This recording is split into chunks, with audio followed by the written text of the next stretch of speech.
places, the things.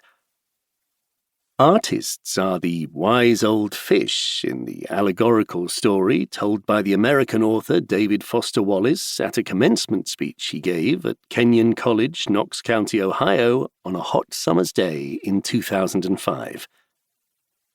After inviting the graduating students to perspire as much as he intended to, he was a notoriously nervous public speaker, the writer launched into his tale about two young fish swimming in a river. After a little while, they passed an older fish going in the opposite direction, who said, "Morning, boys, how's the water?" The two young fish carry on for a while before one turns to the other and says, "What the hell is water?" The wry anecdote was designed to provoke a group of liberal arts students brought up on a high-fiber diet of critical thinking to apply their analytical skills to the seemingly boring, but in fact essential and important stuff concerning our quotidian existence. The supposedly dull realities of our daily lives that had been rendered invisible to them by their highly educated minds. The point being that we, live our lives in a semi-conscious state for much of the time, going from one routine event to another with our senses suppressed like zombies in a world of the undead.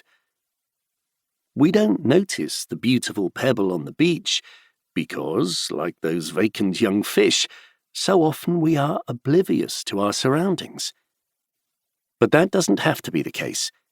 It doesn't have to be our partial reality. We can master how to look and experience the world with an artist's heightened awareness, to have the exhilaration of seeing the world with true 20/20 vision.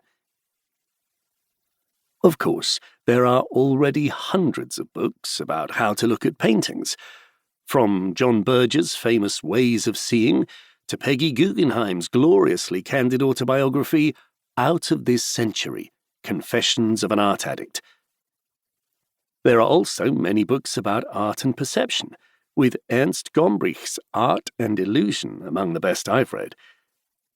But there are possibly fewer books combining elements of both approaches, not only to explore how looking can add to our appreciation of artists, but also to explore how artists look, adding to our appreciation of life.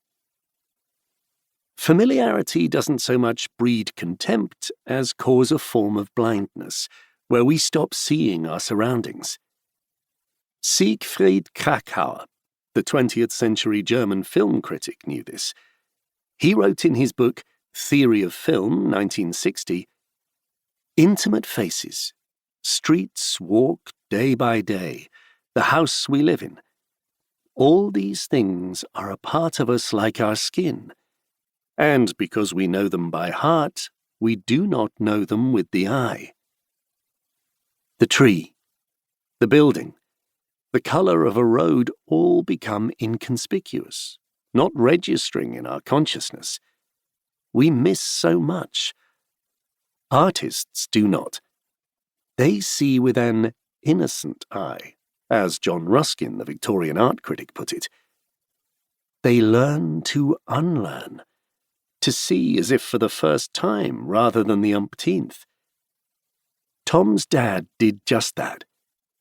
He paid attention, focused his mind, and lived in the moment. He taught his son to see what he was missing.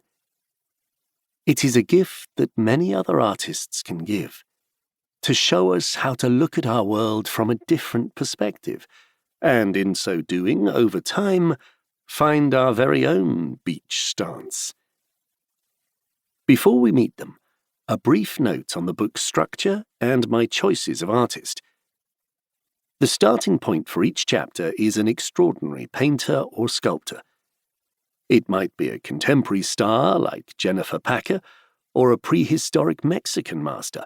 Either way, it is an artist I admire, whose highly developed powers of observation can prompt us to see the world afresh. In each case, I focus on a single work to begin a journey into the artist's mind and discover their unique way of looking, which, when applied to